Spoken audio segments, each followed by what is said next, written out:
Hello and welcome back to your version of heaven on earth. You are creating every second of this experience.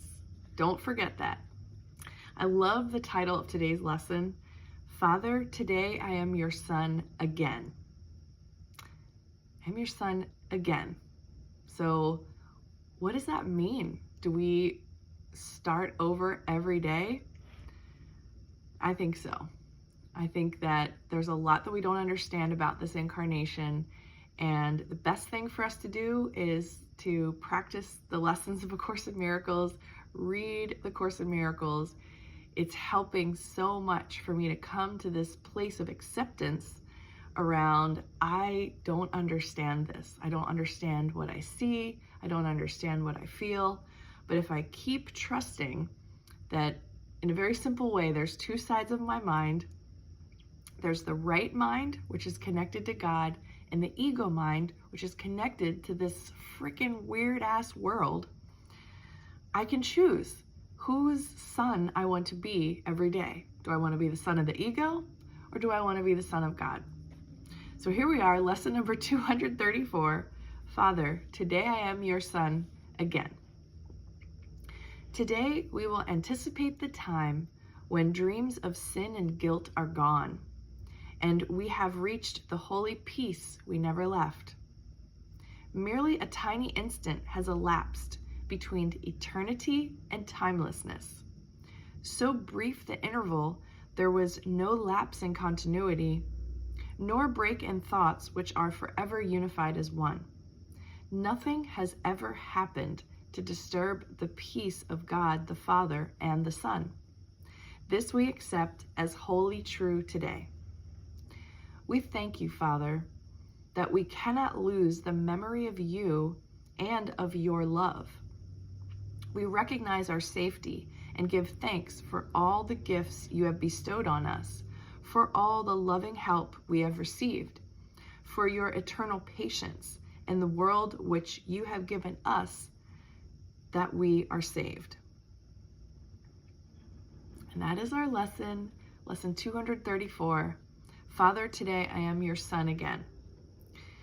So in the Ken Wapnick manual here that I'm reading from, he opens by talking about the choice that we have, the choice to let our teacher be the ego or God, our right mind. And what's happening for me lately is the more that I practice, the more that this material, this Course in Miracles material, is my reality.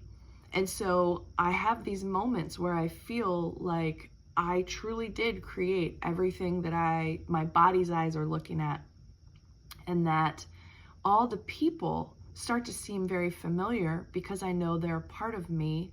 I created them, and there are things about me that, like for instance, I don't have children in this lifetime. So I was out last night eating food with my aunt here in a Mexican restaurant, and I looked over at this woman with children. I thought, oh, that's me. That's the version of me that my mind projected that has children and is experiencing this whole experience of being a mother. And the woman honestly looked familiar. And so when I look around at anybody in these moments of clarity, I feel the exact same thing. Oh, that's just me as a truck driver, or me as the gas station attendant, or me as the homeless woman on a blanket on the street.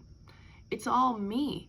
It's part of my understanding of the human experience that I'm projecting outside of this certain whatever I am, you know? These things are happening to me now, and it's giving me a chance to decide just what this lesson is saying. Who is going to be my teacher? Am I going to allow the world's ideas and the world's information and the world's television broadcasts to determine anything about me? Hell no, that's ridiculous. It's totally ridiculous.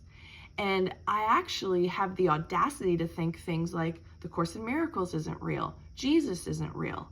All these spiritual beings and entities, it's also something that my mind created in order for me to have this experience of separation and have a guaranteed exit off this crazy highway back to God, back to heaven.